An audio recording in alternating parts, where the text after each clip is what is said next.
ఆంధ్రప్రదేశ్ రాష్ట్రమా ఇది జ్వరాంధ్రప్రదేశ్? ఎందుకంటే ఈరోజు ఈనాడులోనే వచ్చింది, జ్వరాల విజృంభణ అవుతా ఉన్నాయి ఆంధ్రప్రదేశ్ రాష్ట్రంలో. అల్లూరు జిల్లాలో మలేరియా, విశాఖ జిల్లాలో డెంగీ, తిరుపతి జిల్లాలో గన్య. కానీ మన ఏదైతే పంచాయతీరాజ్ శాఖ మంత్రి మాత్రం హైదరాబాదులో ఓజీ. అల్లూరులో మలేరియా, విశాఖలో డెంగీ, తిరుపతిలో గన్య, హైదరాబాద్లో ఓజీ. ఆరోగ్య శాఖ మంత్రి ఏమో క్యాబరే డాన్సులు వేస్తూ ఉన్నాడు. ఇది ఆంధ్రప్రదేశ్ రాష్ట్రంలో పరిస్థితి. ఇక్కడ అసలు పంచాయతీరాజ్ శాఖ మంత్రిగా పారిశుధ్య సమస్యల్ని ఫాగింగ్ సవ్యంగా చేయకపోవటం, వీటన్నిటి ఈరోజు ఈ రెండు మెయిన్ రీజన్స్ వల్ల ఏదైతే గ్రామ పంచాయతీల్లో ఏదైతే ఈరోజు జ్వరాలు విజృంభిస్తూ ఉన్నాయి. ఎందుకు? అక్కడ పారిశుధ్య సమస్య ఉంది, అంటే సరిగ్గా క్లీనింగ్ చేయట్లేదు. పేరుకేమో స్వచ్ఛాంధ్రప్రదేశ్, ఇక్కడ చూస్తేమో జ్వరాంధ్రప్రదేశ్. మళ్ళీ ఈ డిప్యూటీ సీఎంకి కూడా జ్వరం వస్తూ ఉంటుంది మాట్లాడితే, ఏమన్నా క్వశ్చన్ చేస్తేనేమో కోపం వస్తూ ఉంటుంది. ఇక్కడ చూడండి ఎంత దారుణంగా ఉందో పరిస్థితి. దోమల నివారణకు నిర్దేశించిన కార్యక్రమాలు జరగట్లేదు, పారిశుధ్య సమస్యలు, ఫాగింగ్ సవ్యంగా చేయకపోవటం, ఇవన్నీ మేజర్ కారణంగా కనపడతా ఉన్నాయి. రెండోది వచ్చేటప్పటికి ఆరోగ్య శాఖ మంత్రి ఏమో డ్యాన్స్లు వేసుకుంటా ఉన్నాడు. ఈ ఆరోగ్య శాఖ మంత్రి ఈ ఫీవర్ సర్వేలు చేయించాలి కదా. ఆయన జగన్మోహన్ రెడ్డి గారిని తిట్టమంటే రోజు వచ్చి తిడతాడు, ఈయన కూడా మేకప్ వేసుకొని వచ్చి తిడతాడు లేని సత్యకుమార్ యాదవ్. సో ఇది పరిస్థితి రాష్ట్రంలో. రెండోది పక్కన చూస్తే ఈ పవన్ కళ్యాణ్ గారు ఏమో ఓజీ షూటింగ్లో బిజీగా ఉండి, మాదాపూర్లో తెలంగాణ రాజకీయాల మీద బిజీగా ఉండి ఏపీకి డిప్యూటీ సీఎం అన్న విషయం మర్చిపోతూ ఉంటాడు. ఎవరైనా గుర్తు చేసి చంద్రబాబు నాయుడు గారు పంపిస్తే అప్పుడు తోలు తీస్తా, తిత్తి చేస్తా, మీ అంతు చూస్తా, తాట తీస్తా, అరచేతిలో గీతలు గీస్తా అని గాలివాగుడు వాగుతూ ఆయన గాల్లోనే వచ్చి ఏదైతే మళ్ళీ గాల్లోనే మాదాపూర్ వెళ్తూ ఉంటారు. మాదాపూర్ నుంచి గాల్లో వస్తారు ఎక్కడికి? ఆంధ్రప్రదేశ్కి.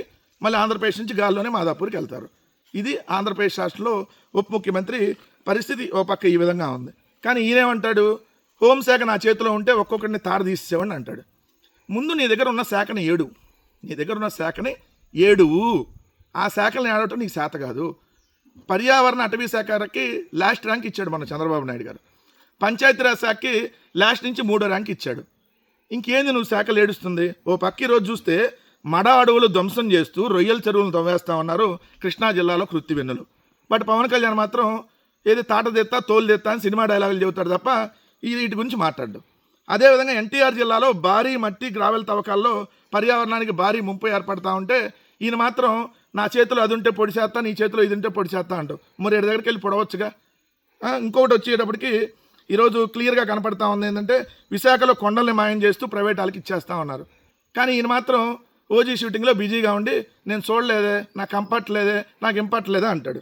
అలానే కాకినాడ జిల్లాలో వెలుగు చూసిన పంచాయతీ నిధుల గోల్మాల వ్యవహారం, అనేక జిల్లాల్లో ఇలానే నిధులు గోల్మాల వ్యవహారాలు నడుస్తున్నాయి. కానీ ఈయన మాత్రం షీజ్ ద షిప్ అంటాడు. షిప్ వెళ్ళిపోయింది, బియ్యం కూడా వెళ్ళిపోయినాయి, పవన్ కళ్యాణ్ వెళ్ళిపోయాడు.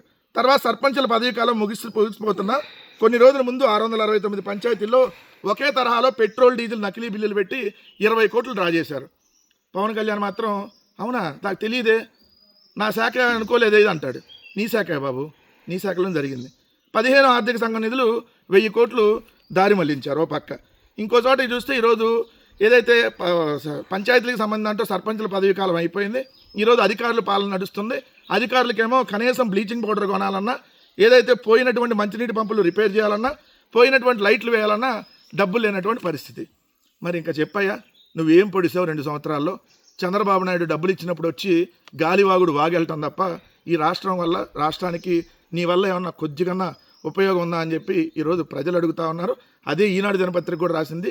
ఈరోజు ఏ విధంగా జ్వరాలు వస్తూ ఉన్నాయో, జ్వరాలకు కారణం పారిశుధ్య సమస్య, అంటే పంచాయతీలకు సంబంధించిన దాంట్లో సరిగ్గా నిర్వహణ చేయకపోవడం అనేది క్లియర్గా అర్థమవుతా ఉంది.